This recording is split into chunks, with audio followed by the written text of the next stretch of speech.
Hello, hello. Welcome back to another episode of She's in Sync, the podcast when looking to have a safe transition off of birth control and heal their hormones naturally.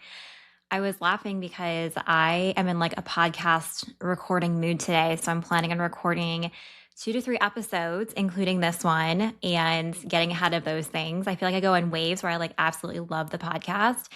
Like I always do. This is my one of my favorite things in my business to do. I love chit chatting with you all. And I sometimes I'm just like, wow, like I have to, there's a lot of work that goes into it, like prepping for it and recording it and sending it to my team and, all those things. So, anyways, I like to batch record these. So, I was in the mood to do that. And so, I did my makeup, did my hair, took my dog for a walk, and it is like a beach outside in Ohio right now. Like it is so humid. And so, I came back and my hair was like a poof ball. And I was like, I don't know why I even like did it beforehand. So I had to like re-straighten it. And so it wasn't all frizzy and poofy, but I digress. So today we're going to be talking about root causes, sneaky hidden root causes that I found that explained my clients' post-pill symptoms or post-birth control. It doesn't just have to be the birth control pill. It could be like post-IUD, post anything hormonal birth control. And I wanted to record this because it blows my mind still. It shouldn't, but it blows my mind still how many times women have come to me and they have been told by multiple doctors, specialists, other women on Facebook groups, Reddit, TikTok influencers that their symptoms, so like really bad breakouts that make them dread looking in the mirror, painful, heavy periods that take them out every single day or every single week of the month, or like the week of their period every month, or a period that's completely ghosting them, or anxiety, mood swings, rage that makes them feel like a completely different person, that those things are just a part of coming off birth control, that those things are normal. It happens to everybody. There's nothing you can do, which like, by the way, how helpless does that make you feel if you're like, oh, you're just going to feel like absolute crap and that's normal and like you just have to deal with it? Like how helpless does that make you feel? Like I know I felt very helpless with that. They're also told, if they go to their doctors and they advocate for themselves, or maybe they've even seen naturopaths or functional doctors and they're told like, oh, your labs look normal, or they're given like a laundry list of supplements that don't actually move the needle or have them feeling better, or it makes them feel better for a short period of time, but then they, like have those symptoms come back and they never fully resolve. Or my personal unfavorite is just give it time for your hormones to balance. And I have a whole podcast episode on this of how just giving your body time does not fix the underlying issues that birth control A, masked, or B, caused, or a combination of both, because we know birth control impacts every single body system, not just your hormones.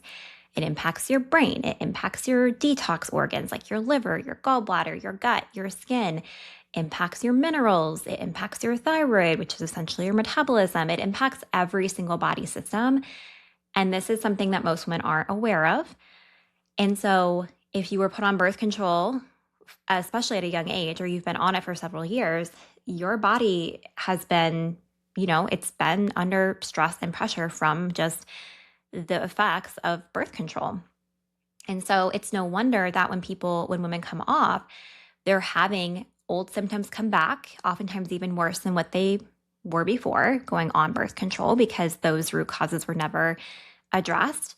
Or they're having new symptoms that they never experienced before. And that can be really confusing. They're like, I've never had acne and I'm having really bad acne. I, never had painful periods and now I have really painful periods. My mood has always been chill as a cucumber and now I'm like crying at the drop of a hat. Like I have no clue what's going on. And we're just led to believe like this is just normal. There's nothing we can do about it. And this is just a part of the deal. But the problem is the longer you let these imbalances go on, these are signals from your body that something is wrong and needs addressed. But the problem with this is doctors, unfortunately, don't know. They aren't specialized in post-birth control syndrome. And they don't understand, for the most part, there are some very good doctors out there who do, but for the most part, if you go to your PCP and even some, functional doctors, they don't understand the inner workings of how birth control impacts the body, and they're not running the right tests. They're not giving people the right personalized support. It's a very cookie cutter plan. And this leads women to feeling stuck. And oftentimes, by the time they come to me, they've spent thousands of dollars, hundreds of thousands of dollars. They've seen so many providers. They've tried so many supplements. They've been on elimination diets. They are doing everything right, but they are still struggling with post-birth control symptoms. So if that is you and you're listening to this, you are not alone. got a little fired up there. Okay, so I want you to know you're not alone in that. And, this was my own personal story. When I stopped birth control, cold turkey, I became obsessed with understanding why my body was struggling for so long because I did everything right. And I realized this was happening to so many. And so I spent countless hours diving into the research, advanced functional nutrition training, books, podcasts, continuing education to really understand how birth control impacts our body. And more importantly, how to help myself and now other women. It was the catalyst. My own experience was the catalyst for my private practice that focused on this, help other women recover from birth control. And so what I quickly realized, like I said, is that most healthcare providers they just aren't trained to investigate the downstream effects of long-term birth control use or connect the dots between your symptoms, nutrition, stress, gut health, mineral status, and more. And that's exactly why in my world, we do things way differently. Instead of more guesswork or more surface level labs like hormone testing, just blood labs, we are looking deeper to identify your unique root causes. So I want to go through a couple examples of this with women who came off birth control, whether it's right away or whether it is 6 months, a year and a half, and we're still dealing with symptoms and we're doing everything right and had seen specialists and were told their labs look good. And they were left feeling helpless, stuck, defeated, hopeless. And when they started working with me, we found right away, because of the labs we run inside my coaching programs, we found answers. And that led us to create a clear, personalized plan to help them heal. Okay, so the first example is client 1 is 27 years old, had been off birth control for 1.5 years. 1.5 years, and was still dealing with stubborn acne on her chin and her jaw. And this client of mine she had a stellar skincare routine. Like, I asked her about her skincare routine and it was A++, really good. She was working with an acne esthetician. And this is a really good example of how acne is deeper than just topicals and skin. It's not just a skin issue. She had tried elimination diets. So she'd been on like the carnivore diet, keto diet, things like that, because she was also having some pretty severe gas and bloating and digestive issues as well. And she was taking spironolactone. And at one point, her doctor put her on a really high dose of spironolactone. It was like 100 milligrams. And she's now was currently on the 50 milligrams. So she had backed that down. And when I was talking with her, I was like, let's try and back this down even more, because this is actually, we found out through the labs, spironolactone is meant to suppress androgens. So those people who have hormonal acne, like driven by excess or too high levels of testosterone.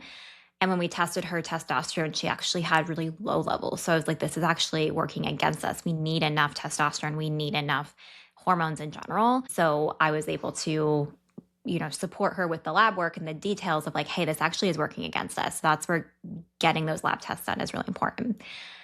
But the big thing that we found right away was she had iron overload. And when I'm looking at iron overload, or when I'm looking at an iron panel, I'm looking at a complete iron panel. A lot of doctors will just run ferritin or serum iron, but I'm looking at those plus percent iron saturation, total iron binding capacity, transparent. And I'm also looking at really important cofactors for iron recycling, including copper and vitamin A. So her first task was not, elimination diet, which I hardly ever put my clients on at all, or like supplements. Of course, I gave her supplements to do and like foods to incorporate. But the biggest thing I told her, I was like, we need to get you scheduled to donate blood ASAP, because when you have excess iron in your blood, it is toxic. It's a heavy metal. And so we need enough, but certain people, they have high levels of iron. And this is not usually from food. And she wasn't taking an iron supplement. I have seen this with clients who take iron supplements, but with her, she was not taking that. And so it's not usually from food. She had asked me because she likes red meat. She eats that several times a week. And I was like, it's not from, it can't, very rarely you'd have to eat excess amount of iron, but it's more of like a processing issue. We have a built-in iron recycling system. So that was the main issue with her. And her copper was low, her vitamin A was low. And so when iron's that high, we need to focus on not eliminating iron from the diet, but we need to focus on optimizing the iron recycling system so it can, essentially detoxify that appropriately. And when levels are that high and it's causing inflammation, that's going to cause whole body inflammation, and it can even feed unhelpful gut pathogens too. So we need to make a donation.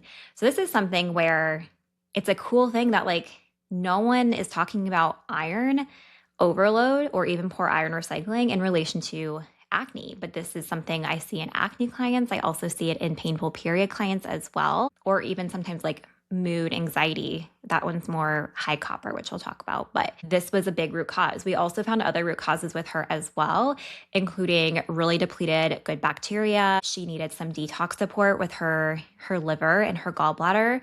And she was low in certain nutrients, like I said, like copper and vitamin A.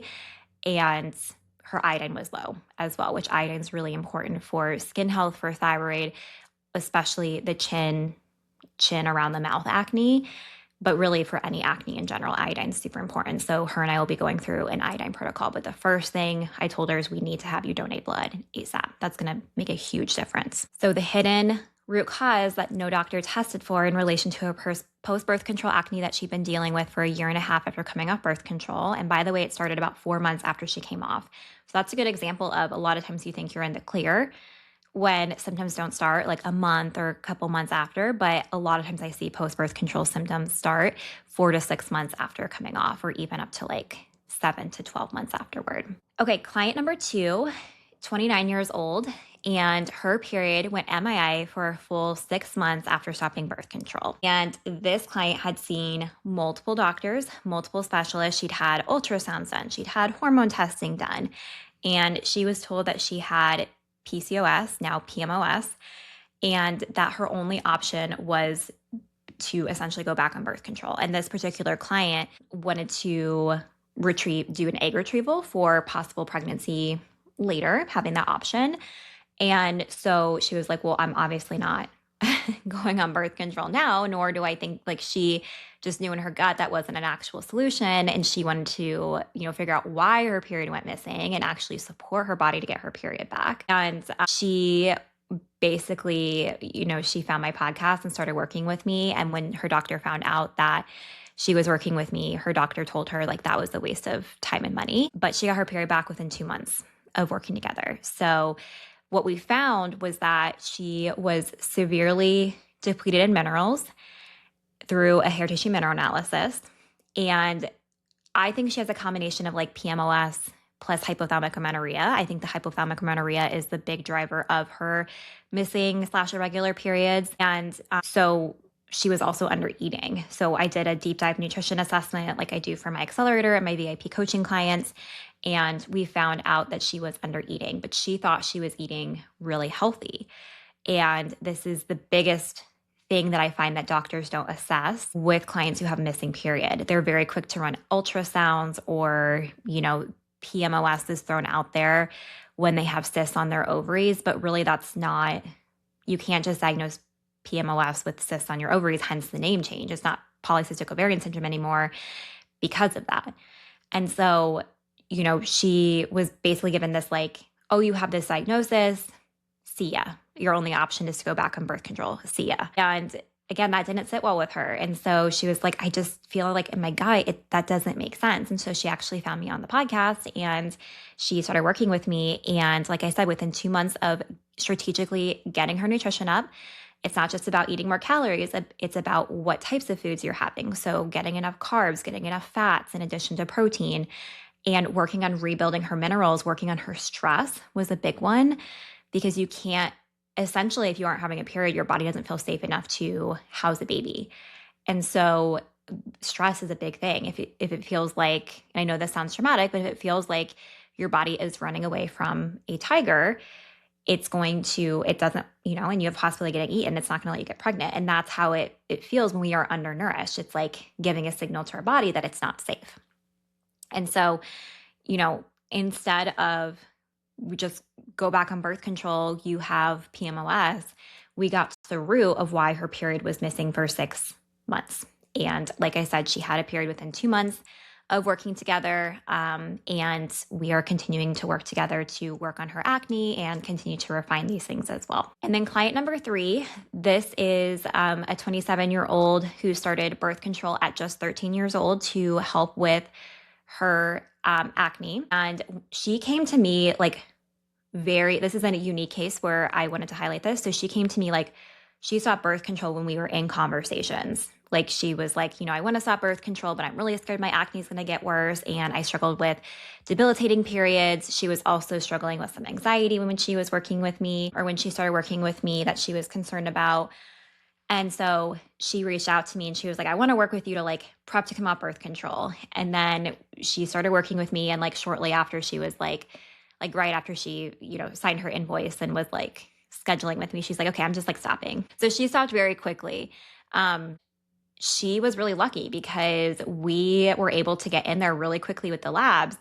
And a big thing we found for her was copper excess. So her copper levels were like 187. And I like to see copper levels closer to 100. So similar to iron, when you have excess copper, it's toxic in your body. And this can lead to acne. It can lead to painful periods. It can lead to mood issues. That's a big one I look for with mood or painful periods.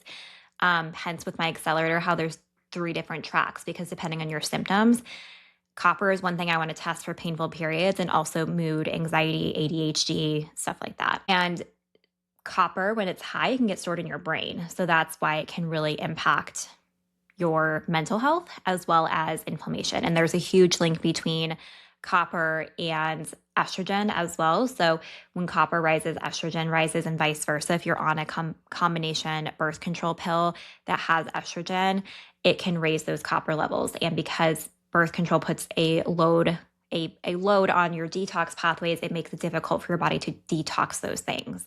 So that can lead to high estrogen symptoms too. So painful periods, PMS, etc., PMDD. And copper isn't something that people are testing for. So we went through a high copper protocol for her, and her copper levels decreased into the 120s within about 3 months, and maybe even lower than that. I'm forgetting. She graduated a bit ago. But her mood was better. Her acne did not come back, and it improved. She was still getting acne on birth control. She didn't have painful periods. She said they were basically felt like they were non-existent. Like she was bleeding, but she didn't have any symptoms. And her anxiety was a lot lower. So that's an example of 3 different women, 3 completely different symptoms post-birth control.